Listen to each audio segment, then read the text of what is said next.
चीन एलएसी पर एक बार फिर साजिश करता हुआ नजर आया और एक बार फिर उस साजिश की एक एक परतें खुल रही हैं। भारतीय सेना ने न सिर्फ चीन की चाल को नाकाम कर दिया बल्कि उसका पर्दाफाश भी कर दिया है। अरुणाचल प्रदेश में तवांग झड़प के बाद चीन बैकफुट पर नजर आ रहा है, लेकिन क्यों चीन ने ऐसा साजिश फिर से रचा है? चलिए आज की स्पेशल फीचर में इस सवाल का हम पर्दाफाश करते हैं। नमस्कार, मैं अम्बरीश बैनर्जी और आपका डीएबी ब्रॉडकास्ट में स्वागत है।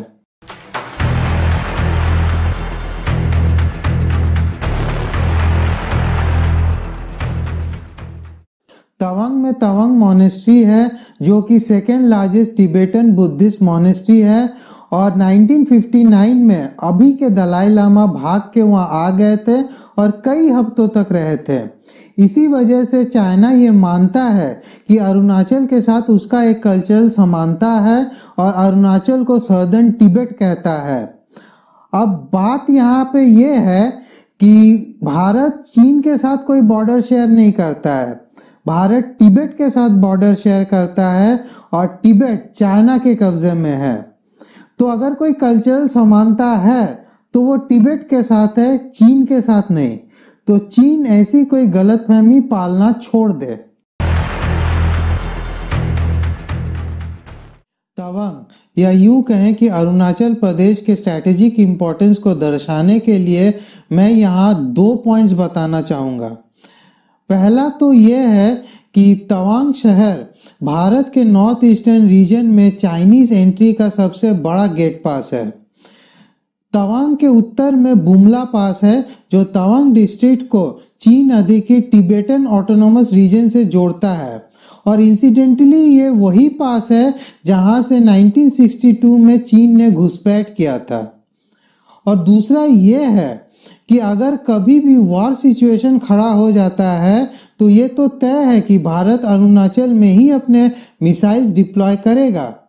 एक्सपर्ट्स का भी ये कहना है कि multi layered air defence system को डिप्लॉय करने के लिए अरुणाचल सबसे बढ़िया जगह है। ये है पाम और ये है 5 फिंगर्स। सोच में पड़ गए कि मैं आपको क्या और क्यों दिखा रहा हूं? घबराइए मत, चलिए आपको समझाता हूं। ये है पाम एंड 5 फिंगर स्ट्रेटेजी और चीन को इस स्ट्रेटेजी में गहरा विश्वास है क्योंकि माओ सेतोंग ये मानता था कि तिब्बत चाइना की हथेली है और लद्दाख, नेपाल, सिक्किम, भूटान और अरुणाचल प्रदेश उस हथेली की 5 उंगलियां हैं और इन सब को इस बेरहम दुनिया से, इस फासिज्म से मुक्त करना है। वाह रे वाह, वाह रे वाह, क्या ख्याली पुलाव पकाते हैं ये लोग। साले का खोपड़ी तोड़ साले का।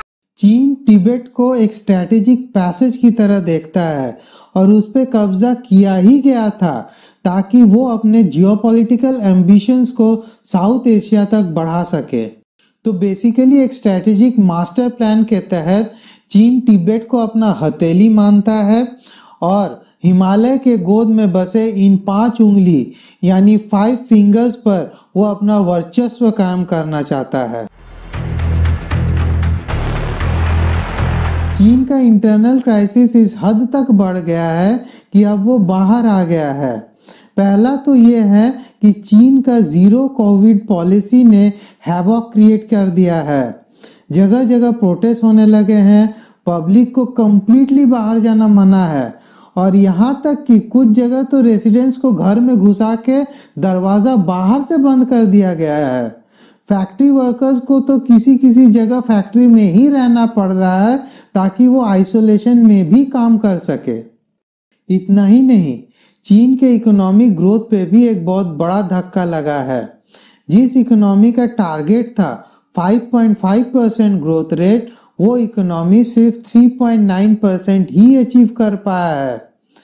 इसके ऊपर चीन के रियल एस्टेट का क्या हालत है ये आज किसी से छुपा हुआ नहीं है। शहर का शहर वेकेंट पड़ा हुआ है जिसे घोस्ट सिटीज कहा जाता है। वैसे तो घोस्ट सिटी का मतलब होता है अबंडन शहर, लेकिन चीन के घोस्ट सिटीज एकदम नए हैं जिनके हाई राइजेस कभी आबाद हुए ही नहीं। ये चीन के सो कॉल्ड इकोनॉमिक ग्रोथ का वो पहलू है जो आज उसके ही अर्बन प्लानिंग को चिढ़ा रहा है। इसके अलावा भी एक कारण ये हो सकता है कि भारत यूएस के साथ एक जॉइंट मिलिट्री एक्सरसाइज कर रहा है उत्तराखंड में। अब नेचुरल सी बात है कि चीन को तो ये बात हजम नहीं होनी है। उसको तो यही लगता है कि एलएसी के पास किया गया ये युद्ध अभ्यास अमेरिका का भारत चीन सीमा मामलों में दखल देने का प्रयास है। लेकिन इस बार भारत भी चुप नहीं बैठा। मिनिस्ट्री ऑफ एक्सटर्नल अफेयर्स के स्पोक्स पर्सन अरिंदम बागची ने कहा कि चीन को अपने गिरेबान में झांक कर देखना चाहिए कि कैसे उसने 1993 और 1996 के एग्रीमेंट्स का उल्लंघन किया है, और किसी ने उसको ये वीटो पावर नहीं दिया है कि वो भारत के इस अंदरूनी मामले में या भारत के किसी भी आंतरिक मामले में दखल दे। तो सीधे तौर पे ये देखा जा सकता है कि भारत ने चीन को भाड़ में जाओ कह दिया है। कौन है ये लोग, कहां से आते हैं? चलिए अब जाते जाते एक छोटी सी कहानी आपको बताता चलूं। बात है सितंबर 1967 की, जब जनरल सगत सिंह ने नाथुला में चीनी सैनिकों पर तोपों का मुंह खोल दिया था। करीब 300 चीनी सैनिक मारे गए थे। क्या आज ऐसा ही मुंह तोड़ जवाब देने का वक्त आ गया है? क्योंकि चीन तो यहाँ रुकने वाला है नहीं, वो फिर आएगा, वो फिर कोई रास्ता ढूंढेगा अंदर आने का। आपको क्या लगता है, क्या करना चाहिए? क्या कोई और वजह है इस तवांग क्लैश की? कमेंट करके हमें जरूर बताइएगा। और अगर आपको गलवान का सच जानना है तो आप इस वीडियो को तो बिल्कुल मिस नहीं कर सकते हैं। अगर आपको ऐसा कंटेंट पसंद आ रहा है तो आपके इस चैनल को सब्सक्राइब कर दीजिए, और हाँ, इस वीडियो को लाइक और शेयर करना मत भूलिएगा। तब तक के लिए जय हिंद, वंदे मातरम।